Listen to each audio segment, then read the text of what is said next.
बिस्मिल्लाहिर्रहमानिर्रहीम। अस्सलाम वालेकुम व्यूअर्स, दी सेहत चैनल में आप सबको वेलकम।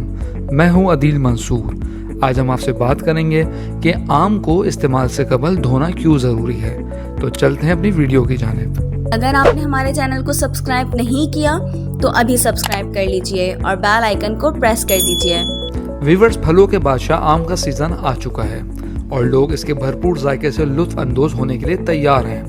आम के अंदर विटामिन सी और विटामिन ए का बेहतरीन सोर्स मौजूद है। इस फल में फोलेट, विटामिन के, विटामिन ई और मुतादिद बी विटामिन भी होते हैं जो हमारी मजमूई सेहत के लिए बहुत अहम किरदार अदा करते हैं। आम आपके बालों और आपकी स्किन के लिए भी बहुत बेहतरीन है। इससे पहले कि आप आम को खाना शुरू करें, हम आपको बताएंगे कि आम को खाने से कबल पानी में ज़रूर भिगो दिया करें। ये आम अमल सिर्फ गंदगी और केमिकल से क्लीनिंग के पर्पस के लिए नहीं है, बल्कि इसकी बुनियादी साइंसी वजूहात भी हैं जो आपकी सेहत को मुतासिर कर सकती है। सबसे अहम वजह है फाइटिक एसिड से क्लीनिंग करना। आम में एक कुदरती मॉलिक्यूल पाया जाता है जिसे फाइटिक एसिड कहा जाता है, जो कि एक एंटी न्यूट्रेंट समझा जाता है। फाइटिक एसिड उन ग़िज़ाई अज्जा में से एक है जो सेहत के लिए अच्छे और बुरे दोनों हो सकते हैं। फाइटिक एसिड आयरन, जिंक और कैल्शियम जैसे मादनियात के जज्ब होने को रोकता है। इसी तरह मादनियात की कमी को फरोग देता है। जब आम को चंद घंटों के लिए पानी में भिगो कर रखा जाए तो ये फल से इजाफी फाइटिक एसिड को निकालने में मदद करता है।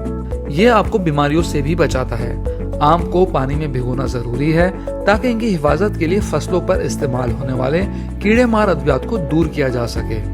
ये जहरीले हैं और सांस की नाली में जलन, एलर्जीज, हसासियत, आंखों और जिल्द की जलन का सबब बन सकते हैं। ये मुमकिन तौर पे कैंसर के खलियात की नशोनुमा का भी सबब बन सकते हैं। आम की तासीर को ठंडा करना भी जरूरी है, चूँकि आम जिस्म में हरारत पैदा करते हैं जिसके नतीजे में थर्मोजेनेसिस पैदा होता है।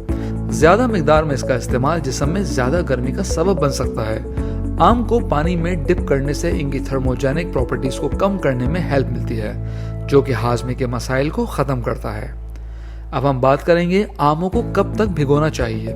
व्यूअर्स, वीडियो में आगे बढ़ने से पहले मैं आपको रिमाइंड कराता चलूं, अगर आपने नॉलेज हेल्थ मैगजीन के ई मेंबरशिप अभी तक हासिल नहीं की है तो फौरी तौर पे दिए गए व्हाट्सएप नंबर पे अपना नाम और शहर का नाम लिख के व्हाट्सएप कीजिए और हर महीने नॉलेज मैगजीन अपने मोबाइल पे पढ़िए।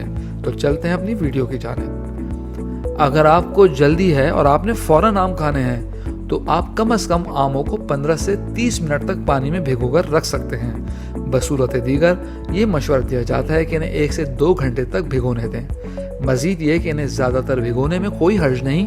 काफ़ी वक्त तक भिगोने के बाद आमों को पानी से निकाल दें और इन्हें ठंडा होने दें। व्यूअर्स, हम उम्मीद करते हैं आपको हमारी आज की वीडियो पसंद आई होगी और आप इस सीज़न में आम से भरपूर एंजॉय करेंगे। कमेंट बॉक्स में अपनी राय से ज़रूर आगाह कीजिएगा। अगली वीडियो तक के लिए अल्लाह हाफिज़।